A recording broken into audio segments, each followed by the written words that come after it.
Good afternoon, Wilcox. This is DJ Trizan along with my co-host Starla on KWCX 95.7 on your dial. And do we have an interesting show for all of you this afternoon during this sunny fifth period? That's right. Today our topic of discussion will be views on parenting and how your parental roles change as your children mature. Consider this scenario. You're a parent with your child out for a day of fun in the sun. You and your darling realize you're quite thirsty. So you stop at a vending machine, only to find that you only have enough money for one drink. A puzzling dilemma for many, but for a parent, the answer seems obvious. The kid gets the drink. Is this what parenting is all about? Personal sacrifice? Being willing to forget your thirst so your kids can drink? Different people will tell you different things. Now consider that your kid is between the age of 16 and 18. Does that change things? Do parental responsibilities vary based on the age of the parent and the child? These are the questions we'll be discussing today. We have special guests Sara Hellstrom and Alicia McIntyre who will be coming in later on the show, and we will be accepting call-ins at 1-800-KID-LIFE. And look, it seems like we have our first call already.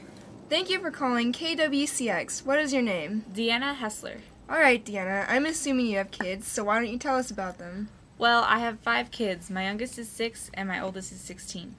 Do you feel that your parenting has changed when you and your children got older? Maybe it's just because I had so many kids, or maybe it's because my oldest is a girl. But I found that as I had more and more kids, they began to help me by raising each other. With my first child, I had to make sure I taught her good morals and made sure she understood how to be independent. But I noticed that I didn't have to do this as much with my younger children, because once I got to my 5th, my older children were teaching him what was right and what was wrong. They also taught him a lot of things I would rather have him learn when he was older. But I know how that goes. I was the youngest too. So would you say that you raised your younger kids differently than you raised your older kids? No, I wouldn't say that. I don't feel like I raised them any differently because every kid was a different experience and they can't be compared to each other. Thank you for calling, Deanna. So what do you think about this, Starla? Well, Mrs. Hessler claims to have treated all of her children equally. Now that we have the perspective of one mom, let's bring in our guest, Alicia McIntyre, who is a teen parent.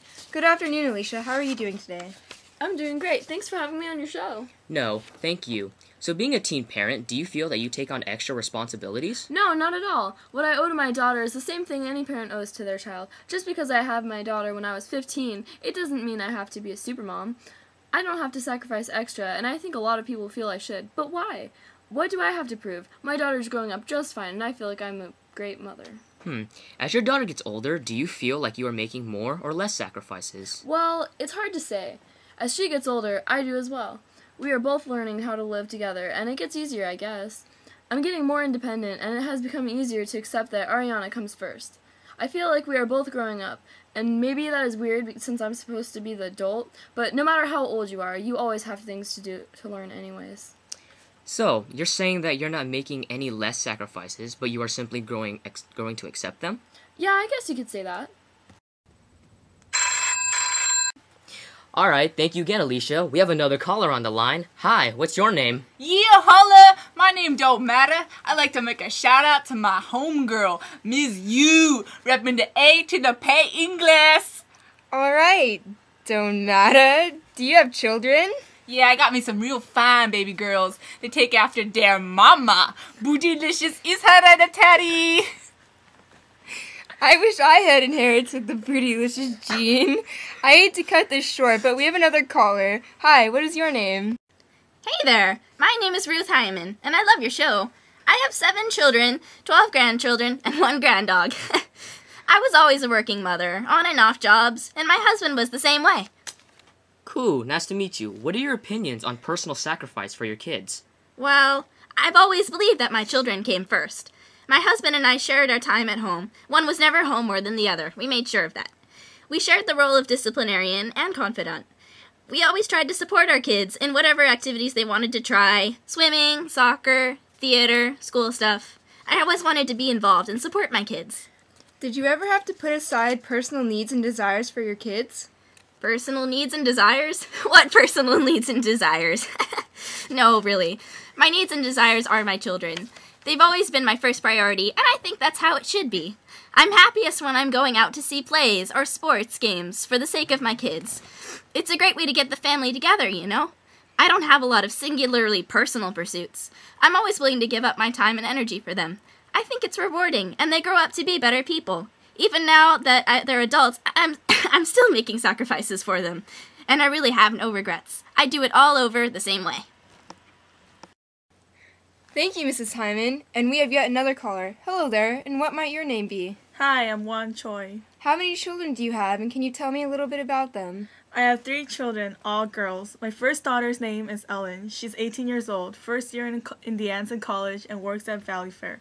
My second daughter is Caitlin. She's 16 years old and works at her dad's Korean video store. My youngest daughter's name is Betty. She's 10 years old, and she also works at her dad's store. As you can see, I don't let my children just watch my husband and I work while they get what they want. I make my children work and let them see how difficult it is to earn money so they learn not to waste it. All right, Mrs. Choi, what are your opinions on the difficulty of raising children? Well, I think the difficulty of raising children varies by parent. I raise my kids differently from the way my parents have raised me. Since I was the youngest in my family, I basically grew up alone, getting everything I wanted from my parents without having to work for it.